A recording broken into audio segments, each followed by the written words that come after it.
Hey guys, welcome to the Hands On Podcast. For once in our epic 7 episodes, we're actually on time. Nailed it. Nailed it is right. I was all by myself. I was alone. I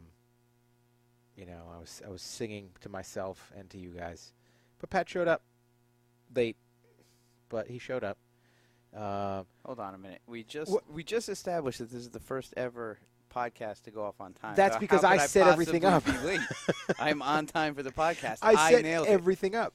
Yes. I set everything up. What Yes. did you do? You made sure that the podcast is streaming to the Hands On page and not my Facebook. What I did was create the wall scenario thing. where you can be successful. That's right. I let You you are a get support here. structure. I let Behind you do every- a little bit of Behind every singing. strong man, There's there's a a stronger strong man on the mixer, letting you set it up. You nailed it, Jim. I did nail it. You Thank nailed you. it. I appreciate it.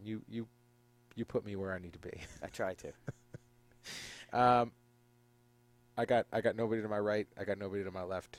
I'm just staring across the way at Patrick. There's not even a camera there. We Yeah. can't even show you. Dan is on the road today, coming back from a Thanksgiving vacation, and the old man tweaked his back. He's hurting. So, and he might be babysitting a little bit too. So, The old man has taken some big shots and not complained about it, so I'm assuming that his back is pretty messed up. he was hobbling around pretty bad today. Yeah, he pretty much he painted and he helped a little bit here and there, but no, he did. He works. He definitely works. So, so today we've got yet another. There's always a UFC card now. They're one pretty much every weekend. So we've got Whitaker versus Brunson coming up mañana. Where is this fight card? This is in Australia, right? Melbourne, Australia. Yeah. Pretty cool. There's a side of me that wants to fight down there, but then there's a side of me that's like, you know what? Fuck that shit. Dealing with flying across the world. Yeah, what is the 30 something, seat time in that? Is that 30. flight? I think it's like you're traveling for a day and a half. That's tough. Yeah. So like to show up there on a Tuesday before the fight, you're leaving here probably on like a Sunday. Flying across the country, then flying to Japan, and then on down. Wouldn't be very cool to have to do that a few days before a fight, particularly while you're cutting a decent amount of weight. But it'd be pretty awesome to fight in front of those fans, and I've never been to Australia, so it'd be pretty neat to go there. I'd rather like somebody else goes and fights, and then I get to, dick around a little bit. You just hang out. Yeah. That's the dream right there. You still have to do stuff. You still have to be there for your fighter, but it'd be cool to be there, and be there with the fights and stuff like that in the UFC. So, What's the longest plane ride you've had to take for a fight? I've fought in the United States. I've fought in Canada twice, and I've fought in England once. So the England was, I think it's a 7-hour flight, and then it's like a 5-hour difference. So you leave at 7 o'clock at night, you arrive at 7 a.m. in the morning, and that kind of sucks. Did that time change, jet lag, fuck with you a little bit? Oh yeah, it hurt me bad. I survived that week by being young. I don't think if I at 33, if I had to do that again, one, I'd bring melatonin to knock myself out. But I barely slept all week, and then very, very rarely in my life do I pass out while not trying to fall asleep. And it was like the day before the fight, I was talking to my wife, who was my fiance at the time. We're having a full-blown conversation, and I nodded off right in the middle of the conversation. The beds were probably as wide as this couch. We had, my trainer at the time in there with us for the first couple days, and it was just it was difficult to sleep. But and I basically made weight like that night, the night before rather, the night before weigh-ins. That's what I mean to say. Yeah, I was like 56 and a half, just because of not being comfortable food wise and all that stuff. And who was that fight? David Barron. Aaron, I remember. That was your first fight, wasn't it? That was my first fight in UFC. Yeah, yeah. So it was crazy because my first 12 fights were in New Jersey, and 11 of those 12 were in Atlantic City, and then get signed with the UFC, and next thing you know, I'm fighting in England. So pretty crazy. That fight ended well for you. he had some pretty big hype going into that. What has he done since then? He did. I think he fought once or twice after that. He ended up taking some time off or getting hurt or something like that. And then he I don't really know. But he definitely he beat Sakurai. He was coming off a win over Sakurai, and what's that? 2 fights after mine, and he beat a lot of studs, man. Beat Dan Hardy, I think twice, and he was right up there with the strongest guys that I've ever fought. I think he's a fireman over in France, and that like legit, like, the man strength. It wasn't like I'm still waiting for my man strength. Yeah, yeah. So am I. It's just that different type of strength that some people have, and he was one of those guys that was like pain in the ass to deal with. But it was a cool experience. It was a cool experience to go over there and have that as my debut, and you go from coming into the UFC, and I was making 5-5, and then I got a bonus on that fight. So that was pretty cool to go from making a little bit of money to a good amount of money, particularly for what I had been making up to that point. So it was definitely pretty neat. Yeah, so we pulled up the stats. He didn't do much after your fight. He had a draw with, I don't want to butcher this guy's name, Gore Hertunian, and then he lost to Jason Ponnet. But he was on a tear there for a little while. Yeah. Fighting's a tough sport where you get guys. Longevity in the sport is definitely not an easy thing to do. Yeah, and I think he was 35 when we fought. And for a lighter weight guy, you don't see many fighters fighting after 35, just because of the speed that that the fighters of those weight classes fight with. And I think you'll see the same thing as you go lower in weight class. You definitely see younger guys kind of leading the pack, and it's definitely more difficult for somebody out of that kind of peak stage of early 30s to keep up. You're looking at David. His first fight was in 1999, so he had a pretty good run there. Yeah, I didn't have a pube when I was in 1999. I was 13 years old. It's pretty crazy. But speaking about longevity in fighting, with this last fight, you became the most winning fighter in the lightweight division. Yeah. That's pretty cool. Yeah, it's pretty cool. It's this one was a little weird because it was technically a catch weight. Oh, so does it not count? Yeah, so we weren't fighting at 170s, but it was a catch weight, so it's kind of fudged a little bit. There's probably an asterisk next to it. But don't worry, my next fight, we'll get that one. You got it, and you were getting it from Gleason Tebow. Yes. Who you did fight. Yes. And you did beat. Yeah. So even if you didn't, I think we could argue that since you beat him, you deserve the record. That's true. That would be my position on it. There you go. Well, you've got my back. You put me in the right place. I do.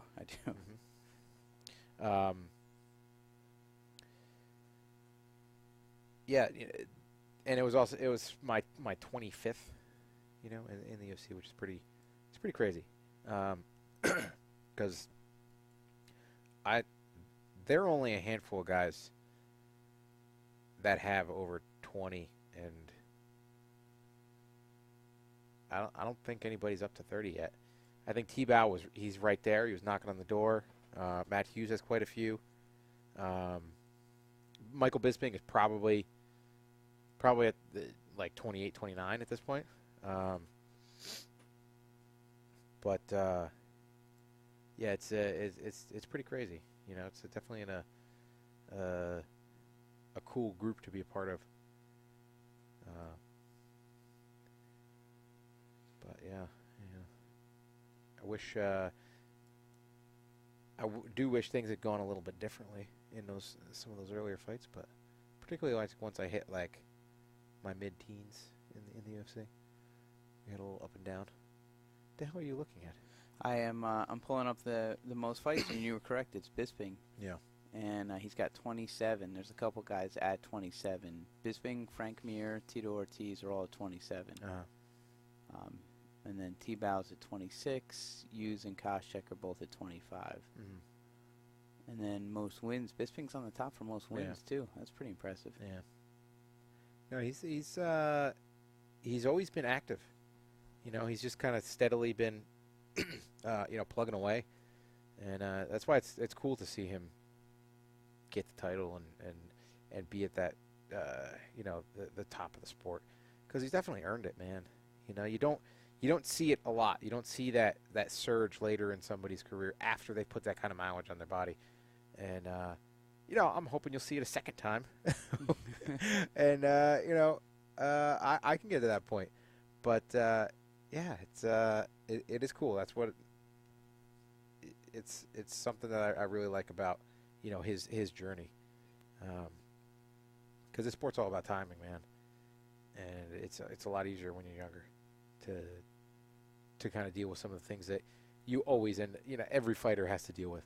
Every fighter, you get a dozen fights or 15 fights in the UFC, and you're bound to go out there sick as a dog one time, or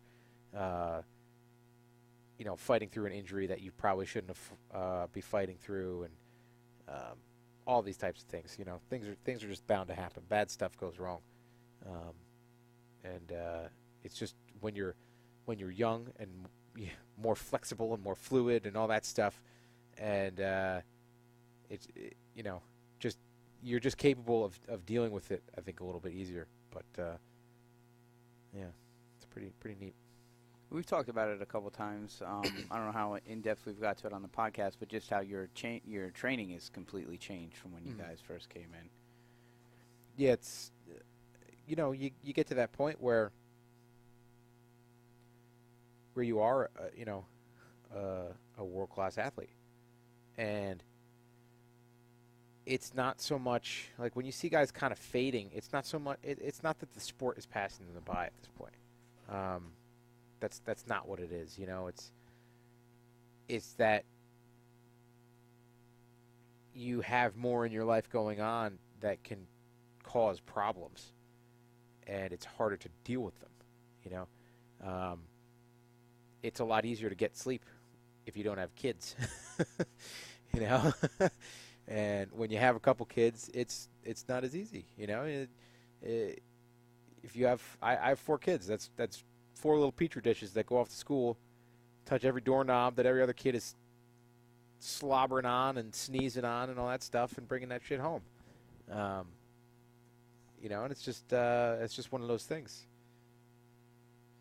that as you get older, you got to, you're bound to deal with more. You are supposedly getting smarter too, right? Like as you get older, you should get wiser. Yeah, no. You should be accumulating knowledge. No, it's getting beaten out of me. Hey, Scotty Breadwig had a pretty good question. Did I pronounce that right? Breadwig? Scotty, you can let us know if I did. And he wanted to know, what's your best fight to date? Your favorite fight? My best fight, or like yours? That I've been in? That's how I interpreted the question. That's how we're going to run with it. I know which one I should say, and the one that I feel is my best fight, people don't think is. Everybody says that, like the Lozon fight, the first one, was, because it was a great fight. He kept coming, and it was a bloodbath, and um, it was a tough fight, you know, and it definitely left a mark on people. It was one of those fights that left a mark on both of us, and uh, it was something special.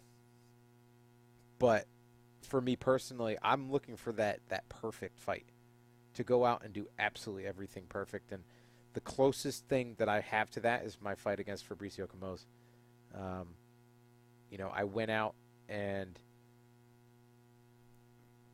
I was calm. I was actually calm for one of the first times in my career.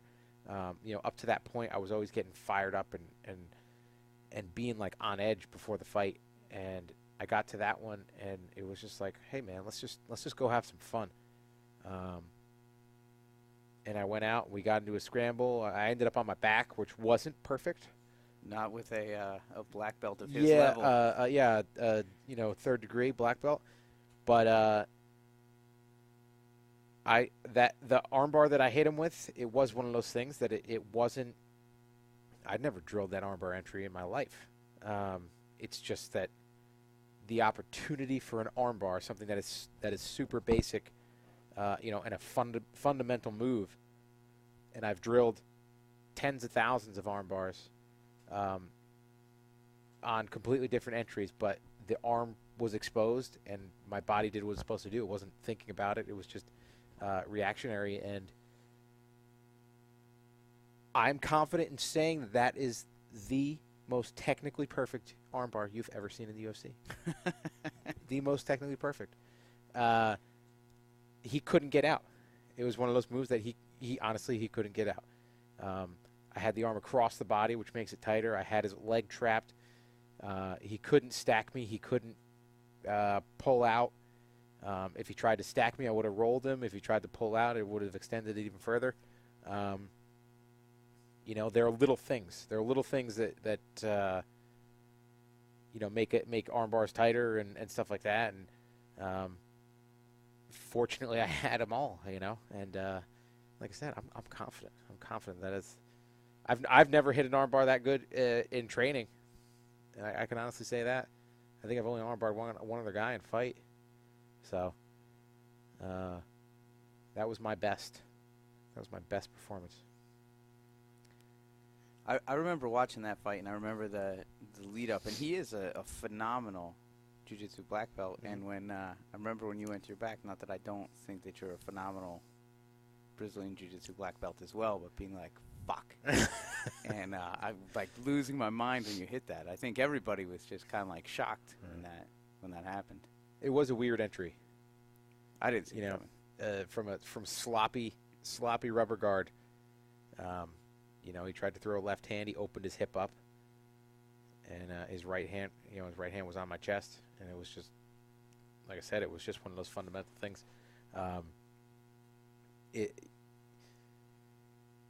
It's awesome to be, when as a fighter and as somebody who's training, you want to be on that edge of like the new things, and that's why I was kind of playing with the rubber guard. But the fundamentals are the fundamentals for a reason, and there's not a person that's been here training and pretty much at any gym that's been training for a month that doesn't know a hook, a cross, an armbar, a triangle, a rear naked choke, and a guillotine. And those 6 techniques, if you get into an altercation with somebody, if you get into an MMA fight with somebody, chances are that you're either going to hurt them with one of those or they're going to hurt you with one of those. And that's really it.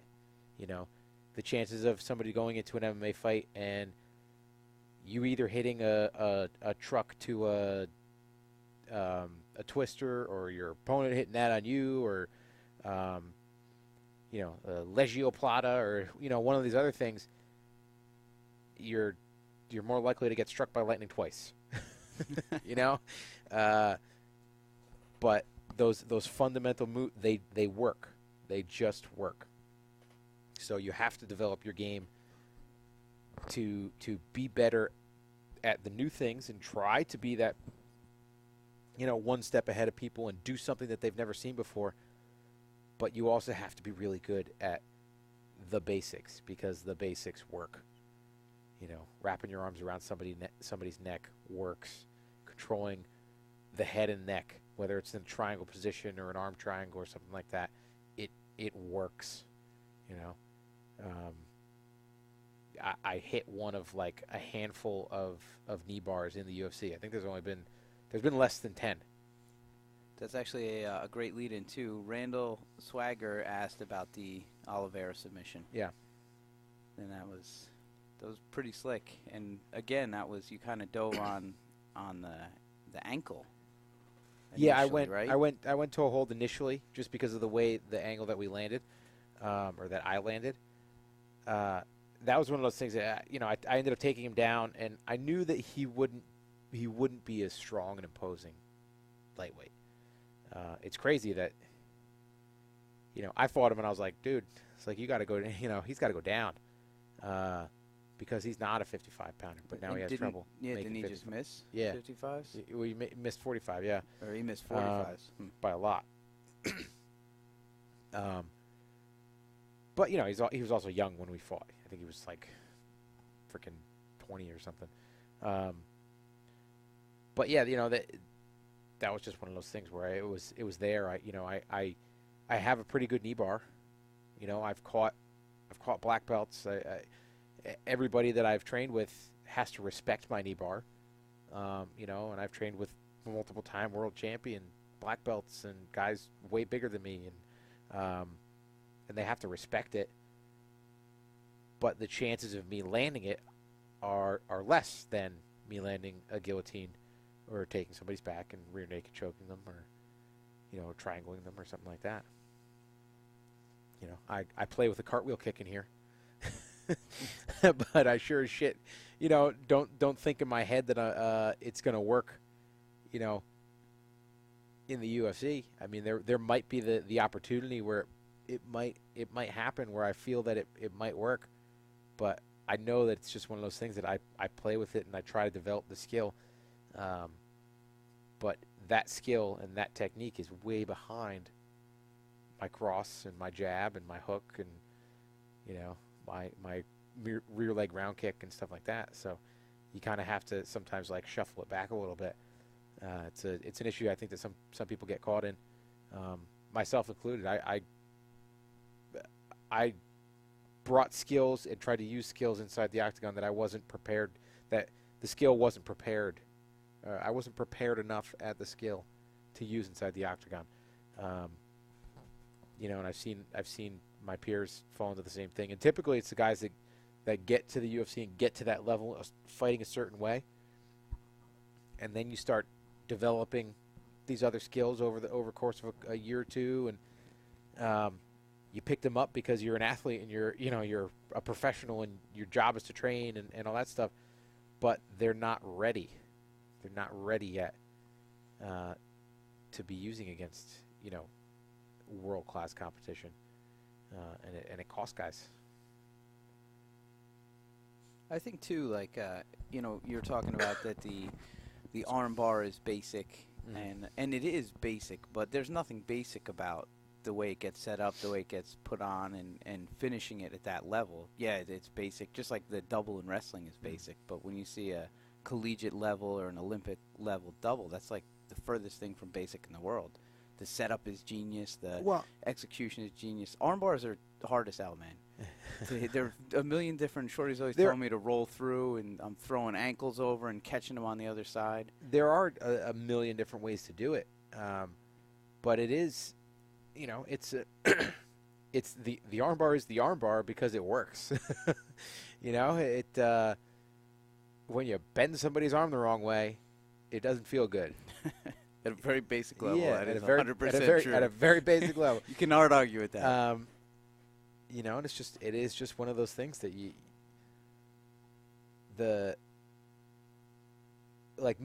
I'm not good at setting things up.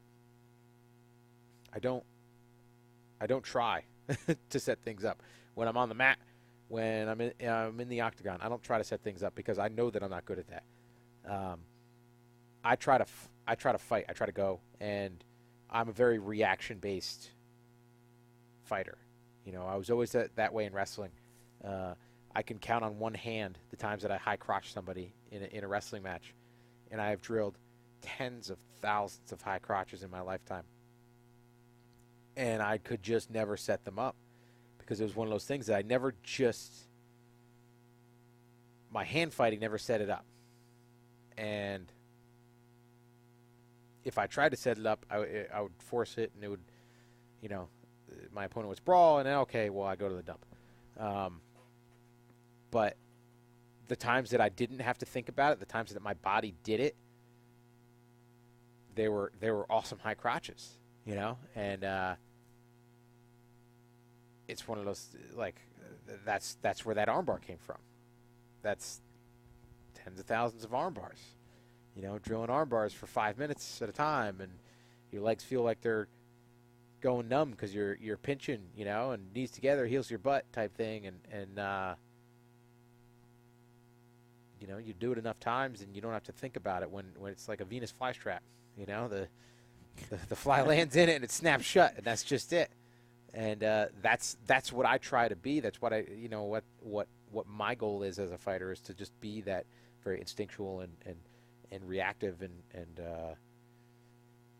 you know, take these complex movements and make them reflexes as opposed to plans. But it doesn't work for everybody, you know. But So your game has obviously evolved. Scott's asking early Jim Miller versus Jim Miller now. Who would win? Jim Miller now would beat him up. You got to say that because early Jim isn't here to defend He's not himself. here. He Yeah, would he's probably not call here. you an old man and a bitch. He probably would. He wouldn't take that shit. Yeah. No. He wouldn't. No, you know, I that is, you know, it's, obviously it's a hypothetical that we can't do. But I know that I've improved a lot. You know, I think that it's harder for me to fight the way that I used to because it's harder for me to train the way that I used to. You know, the style that I used to fight was based on the way that I used to train, and I had the mentality. And even though I've never totally been a fan of the guy, but Frank Shamrock, when he beat Tito Ortiz, he basically just completely outworked him and made Tito collapse and give up, and it was the fucking coolest thing ever. Like, you know, because there's nothing like breaking somebody. Like, it's cool to submit somebody. It's cool to, you know, okay, you choke somebody out. They didn't choose to be out of the fight, you know. Where you submit them, they choose to be out of the fight.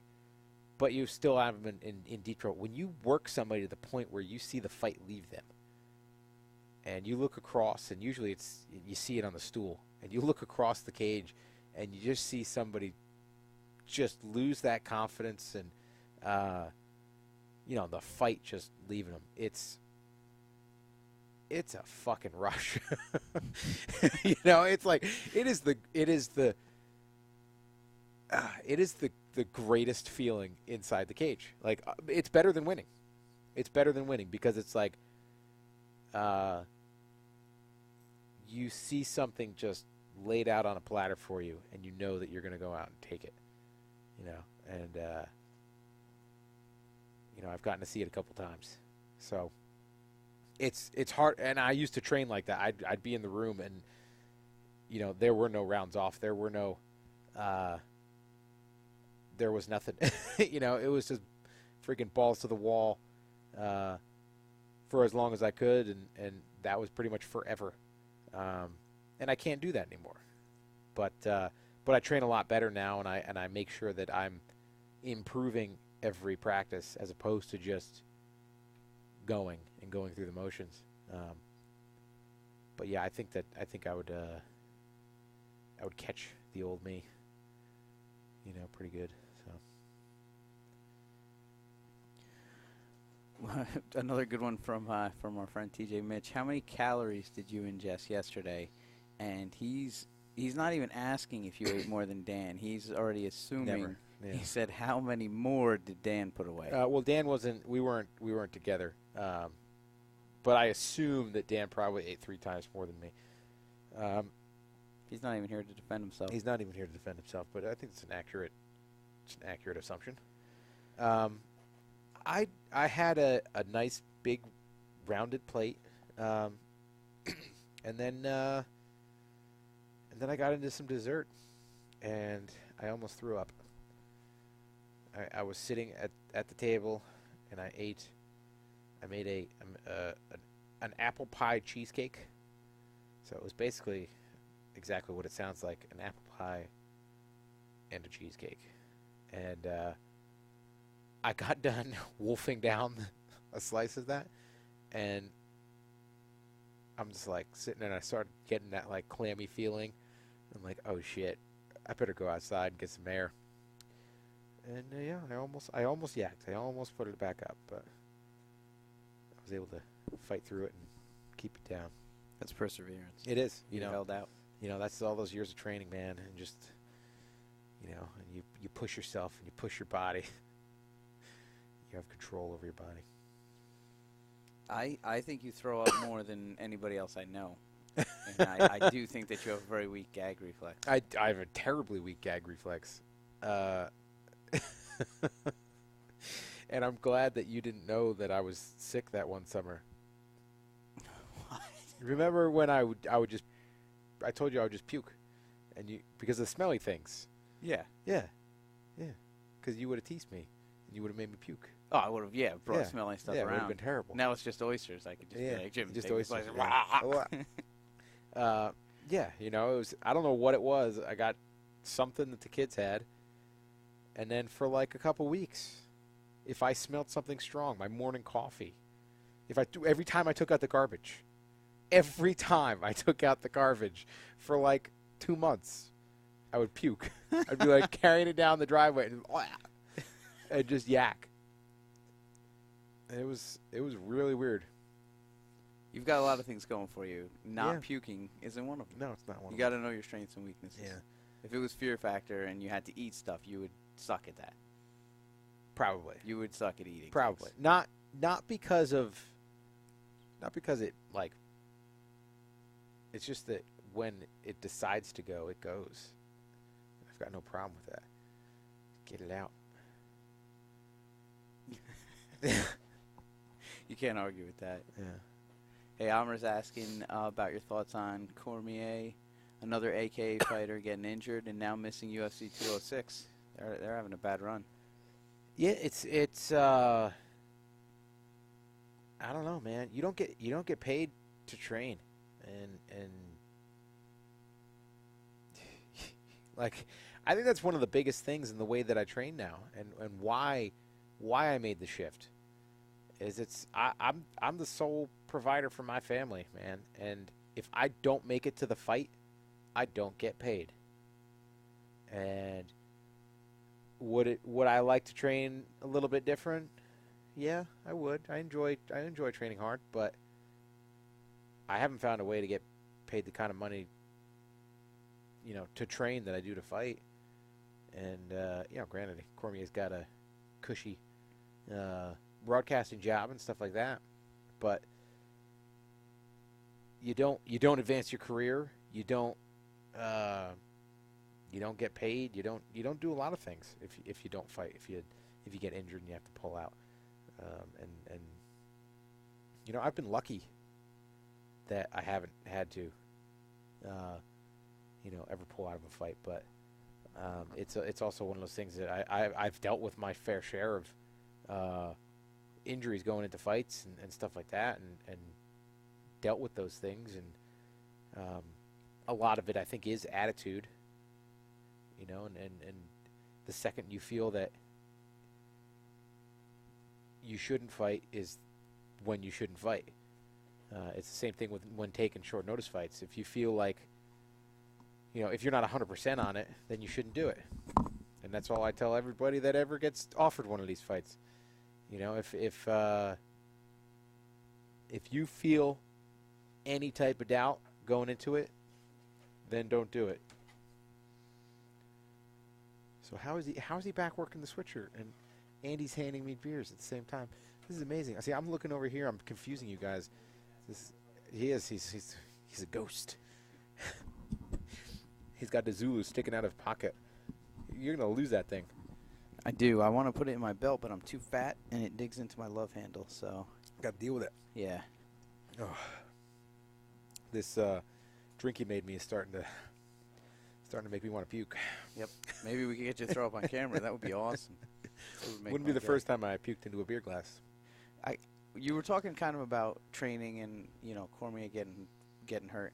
And I've been thinking about stuff to discuss on the podcast that would be interesting. And I've come up, and it's kind of like philosophical, and I'm going to try to explain it. But what we see inside the octagon, I want to put my face up here too so people can see how passionate I am about this. Yeah.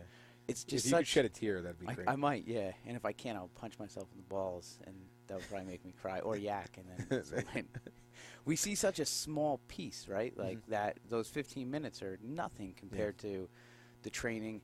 So the chance of those 15 minutes being your best the odds are terrible. Yeah, I'm not good at math.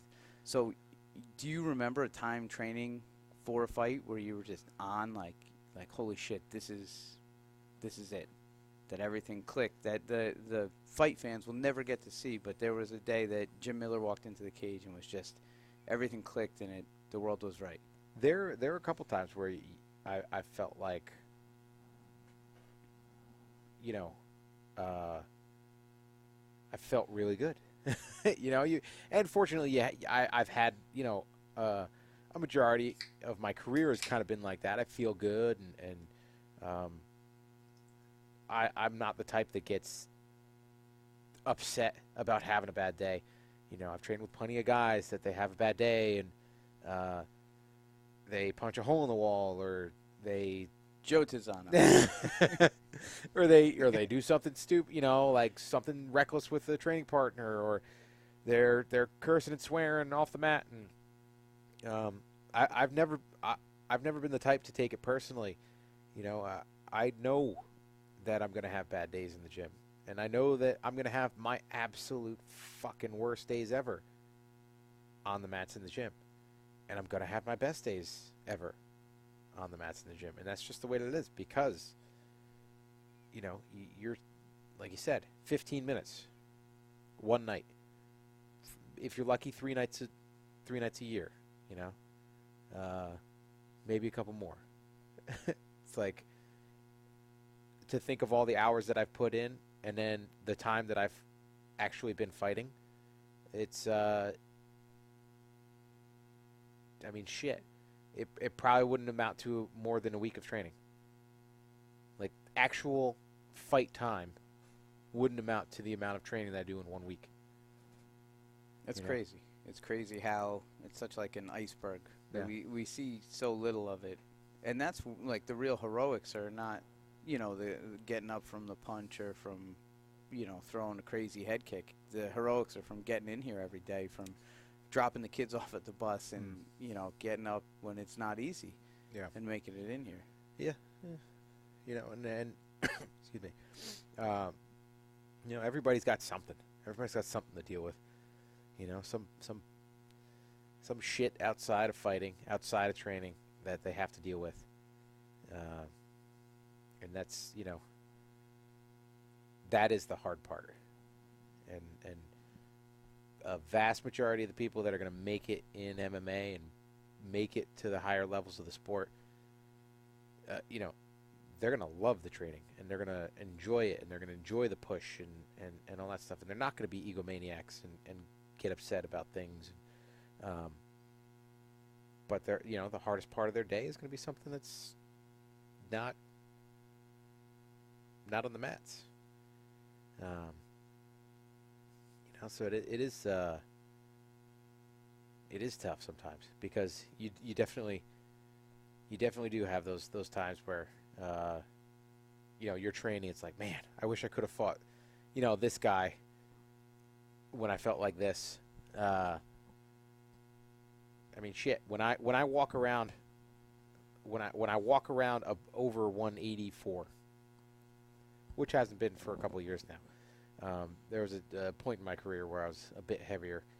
Um, I've taken the weight off over the last couple, but um, when I'd hit that weight, and it's like I don't know what it was, the extra weight in my hips or something like that, and it's like every punch you throw in the training room is landing and hitting hard, and it sucks because you're banging up your training partners a little bit, but it's like shit. I wish I could do that inside the cage.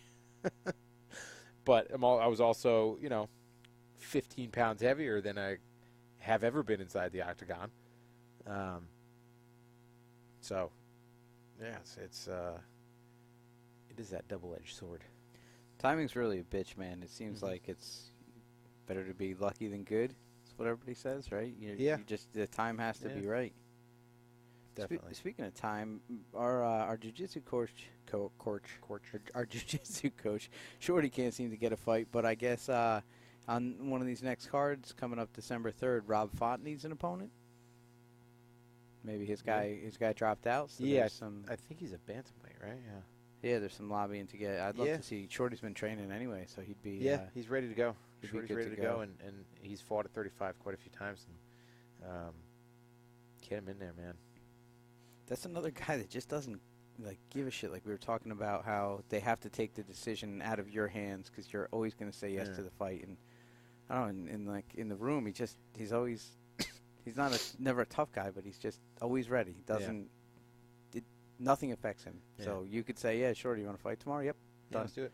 And this would be perfect timing because he actually is training pretty hard for his SMG fight. But I'd love to see him in there. Yeah, be good. Hey, Randall wants to know, what do you think about Machida saying he wasn't educated on USADA banned supplements?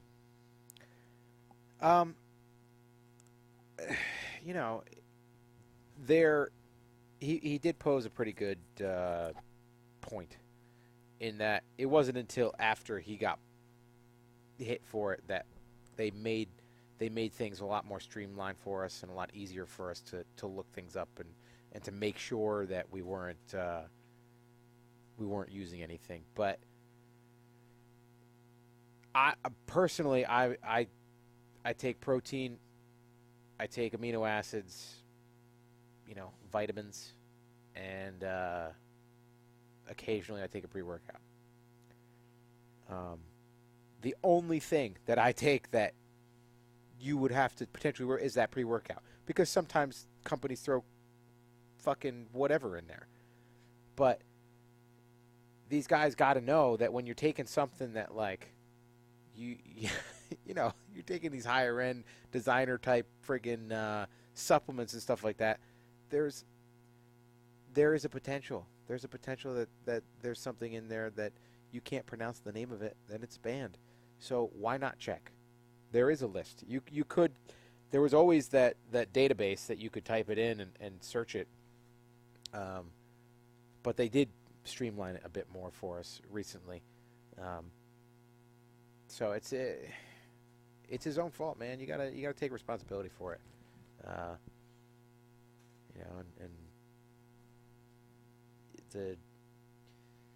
the whole playing dumb thing, I don't know, it gets a little old sometimes, because like I said, if you're taking the couple of things that that, okay, well, I train 4, 5, 6 hours a day, so I need to supplement with some protein and to get to get extra protein and extra calories and all this stuff, and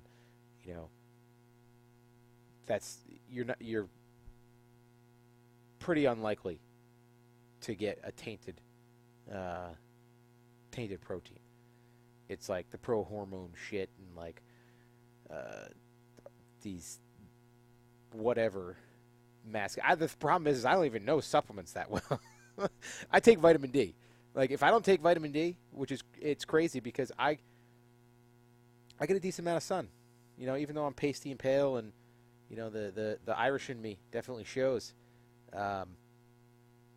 If I don't take vitamin D because I just naturally don't produce enough of it, I feel like fucking garbage. And that was only a relatively recent development, a couple years ago. Um, but yeah, that's like the only one that like I feel like I need to take.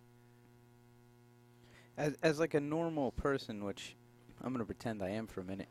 You know, you would think, oh, steroids are banned, growth hormone is banned, but there's a lot of stuff that is not a steroid per se or growth hormone that is banned. That Yes. even like vitamin D could get you Yeah. jammed up. Excuse me. Correct? Yeah, if you take there's a shitload that you can't take like in fight.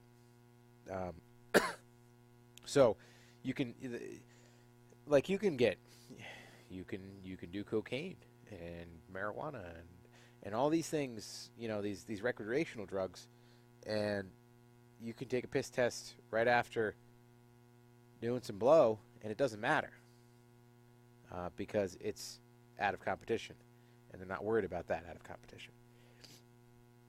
Stuff like vitamin D, caffeine. If you have caffeine in your system from your post-fight, urine test, caffeine is a performance enhancer in competition. So, granted, you metabolize caffeine within like a matter of minutes from ingesting it. So, for you to test positive for caffeine immediately after a fight means that you friggin' took some caffeine pills right before the fight, or were like drinking a half gallon of coffee right before the fight. And the same goes with like vitamin D and some of the other things that are banned in competition, but allowed out of competition. So I think that's interesting because I wouldn't have thought that vitamin D and a pot of coffee before a fight, maybe it wouldn't have been something I wanted to do, but I wouldn't have think that would get you failed, suspended. Yeah, It's a banned substance. it's crazy. So Yeah, that's I could see where Machida was like, if he's not shooting straight testosterone in his arm, he thinks he's good, and then all of a sudden, oh, this is something you can't pronounce on a list somewhere that you didn't have time to read, and now you're a cheater. Yeah, That doesn't seem right.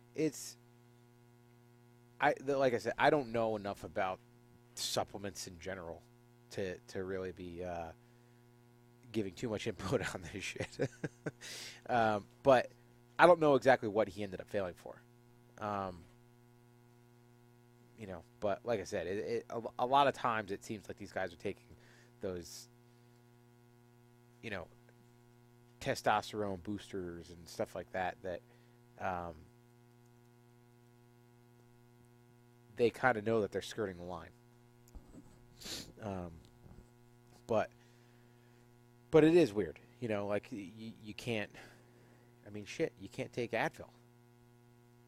I mean, like if you the only thing you're allowed to like take before a fight is a Tylenol.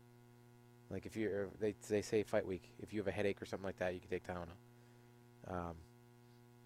Everything else, it's like I always get fucking congested as shit, and it's like, all right, well, you got to deal with it because even nasal spray has like a steroid in it, and granted, it's not a anabolic, but it's still something that you're gonna fail for, and then you're fucked. So I just looked it up. He failed for DHEA.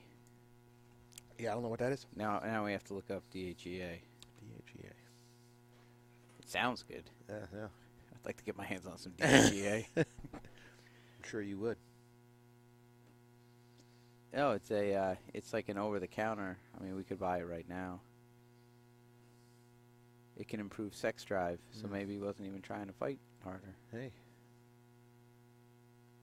It's a hormone-based. Oh, so it is like the pro-hormone class. Yeah. So the way I understand it is that there were some specific compounds for steroids, and they just kind of altered the compounds a little bit, so it was basically steroids with a slightly different alteration. And maybe that's what we have here. DHEA is a hormone produced by your body's adrenal glands. These are the glands above your kidneys. It can be made from wild yam or soy. If it's wild yam, I think obviously that's illegal. Fucking yams. Wild yam will get you jammed up. Yeah, well.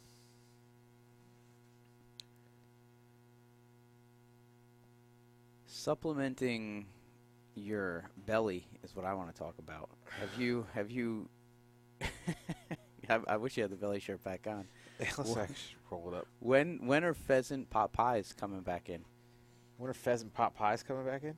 Well, we got a couple.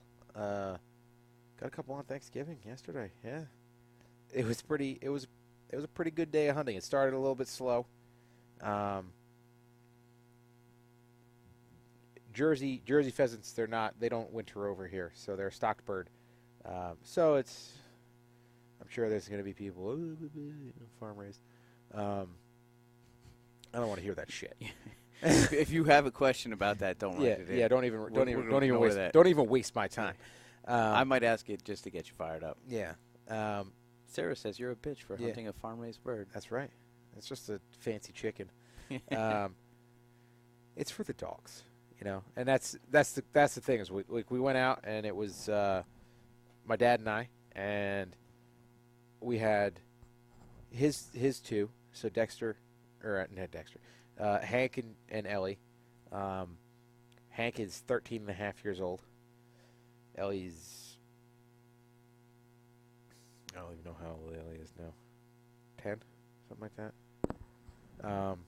Yeah, she's got to be 10 because she's older than. She was younger than Paulie, so yeah, she has to be 10. And they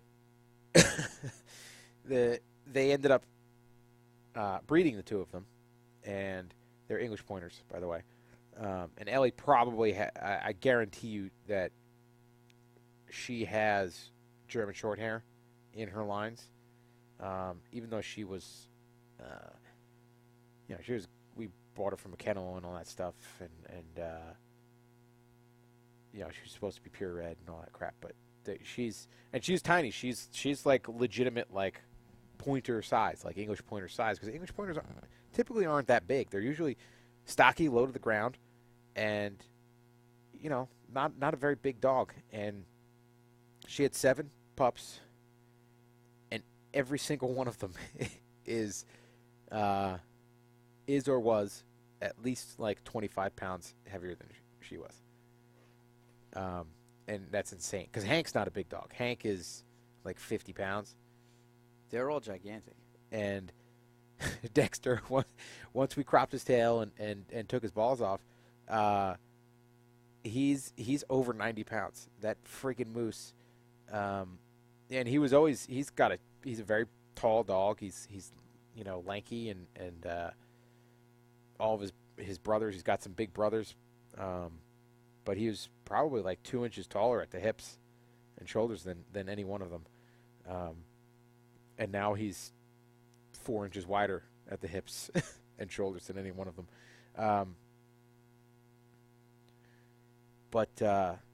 So yeah, we went out and it was Hank and Ellie, and then we brought Dexter. And they were the pheasants. They'll roost sometimes, particularly when it's like crappy out. They'll hop up in the trees, and some guys just blast them out of the trees. We get them to fly. We throw stuff at them until they get out of the tree. Yeah, it's. I thought there was going to be something more eloquent than throwing things at them. No, yeah, you throw shit at them. They actually do a native mating call, and that makes the bird want to take flight. Yeah, we could do that too. Yeah. We could. So like we found one in the tree, a cockbird in a tree, and Dad ended up throwing something at it, and I got it. With his left? No, not with his left. If you like. And then we were walking back, and we walked back by this hedgerow that we had walked by, and probably 8 to 10 guys with their dogs had walked by, and I turned to my dad to say something to him, and there was a cockbird buried in this bush, and he would not get out. Dad actually had to poke him with a stick to get him to fly. And the thing was is Hank he injured himself this past spring. He messed his back up somehow, possibly herniated a disc or something like that. And with a dog, it's like you'd spend $5,000 on an MRI of him.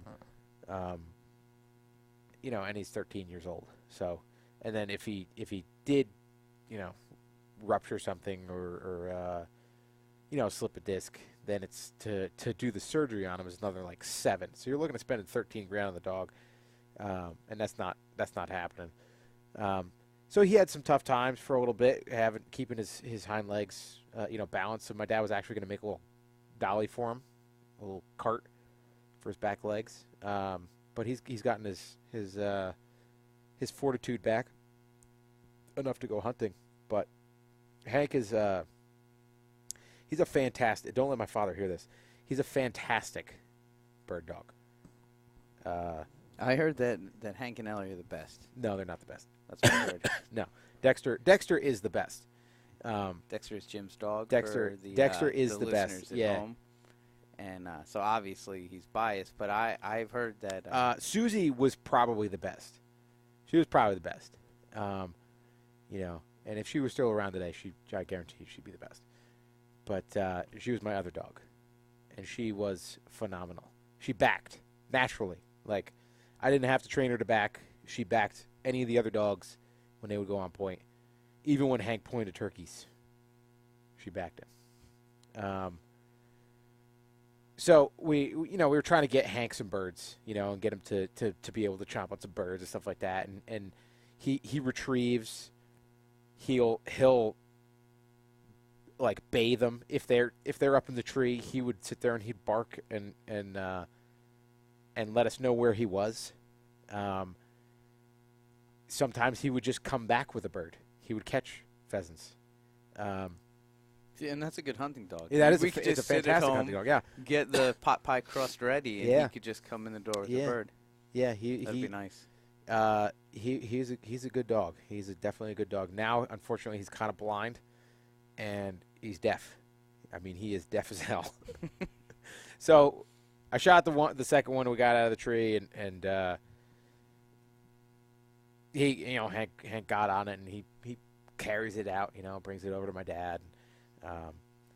And the limit's two per person, so we had 2, and we worked our way back up around this hedgerow, and these other guys that have a crappy dog had worked by there before, and Dexter went on point at the edge of the one field where it goes into a swamp, and of course Ellie busts him out, just completely runs right through, knows he's on point, and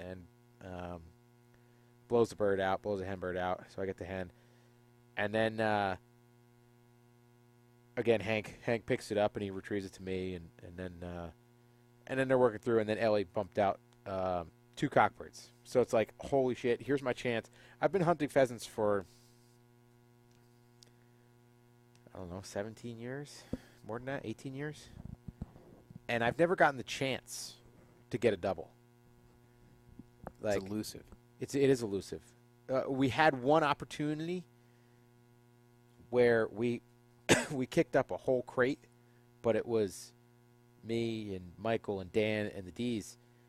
Is that when you shot Michael? No, I didn't shoot Michael.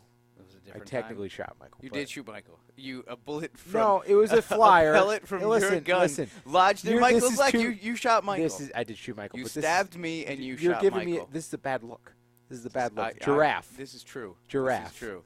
Jim has stabbed me and he shot his brother. All right. It happens. # truth. It does not happen. I've never shot anybody. I've never stabbed anyone. You've never shot your gun. So we had like a whole crate, like fucking 6 of them go up in front of us, and like a melee breakout. But this is like my first chance to like an actual double. But I can only shoot one bird, because if I shoot the second one, then we're over limit. So I shoot the one, and I see him go down, and I probably wouldn't have gotten, because they were flying away. I probably wouldn't have gotten the second one even if I had the opportunity to. So I go kind of trotting up to make sure, because he kind of fluttered down. He didn't fold up. So I go around, and as I'm coming around the hedgerow, I see Hank, and he's got the bird in his mouth, and he's running the opposite way down the other side of the path. So I'm like, going around like Hank, yelling at him, and he just doesn't even move his head. so he starts bringing the bird this way as I'm like looping around. And then he's like, I'm behind him and I'm screaming at him. And he goes up and over this little hill. And I'm like, shit. I'm like trying to get video of this deaf dog running away with a bird. And I go up over the hill and he's gone. I'm like, fuck, where the hell did Hank go? So, I keep going down and I look across and then I see Hank running without a bird in his mouth. And then I hear some cackling off kind of like straight ahead of me. I'm like, shit, the fucking dog dropped the bird and the bird got away. Like, holy shit. Hank doesn't put birds down. Like, Ellie will go up and she'll bite a bird, and like stop if it's flapping around or something. And then she just like, fuck this shit. It's on the ground. And she runs away. And then sometimes, they bolt. Hank is not that type. Hank is the type to sit there and chomp the bird until the bird stops moving. And I'm like, oh, man, like this is a Greek tragedy. Like here it is, probably one of the last birds that Hank's ever going to be able to retrieve, and he just fucks it up. And so I'm looking for this other bird. I got Dex and Dexter and Ellie, and they're rooting around, and they're getting a little birdie towards the end. So I'm thinking that it maybe busted out. And I hear Dad swearing at Hank, like, how'd you lose the bird, Hank? Blah, blah, blah. And he starts walking back to where I was when I shot the bird. Hank put the bird down exactly where I was when I shot that bird. That's awesome. Like, exactly. He left it there for you. He left it. He couldn't see us. He couldn't hear us. So he put the bird exactly where I was standing. You fucked up by moving. Fucked up. Yeah. He's like, God damn, I can't hung with these guys. Where the hell is he? I can't take him anywhere. I can't take him anywhere. And it's like, oh, man. It's like. That's a good dog. He is a good dog. He is a good dog. He's gotten a lot of birds for us. He's a good boy. Like I said, he was the type that would, if they were in the hedges and stuff like that, trying to get up, he'd jump up and grab them. So, yeah, good dog, but don't let the old man hear about that. All right, nobody's allowed to tell him that. So Jim admitted that Hank is the best hunter. No, he's not the best hunting dog. Dexter will do the same exact things that Hank will do. He will retrieve, he will bay, and he points like a freaking a Greek god. and he's 95 pounds. He got caught. He went ahead of us in front of these guys, and he busted a cockbird out of this one field right next to a safety zone. That really huge pointer with the half a tail kicked one out. Yeah, he's fat, but he's a good boy too. So I think that's all we have for you today. Thank you for tuning in to the Hands On Podcast. I'm Jim Miller, Pat McGurn, and we'll see you next time. Thank you.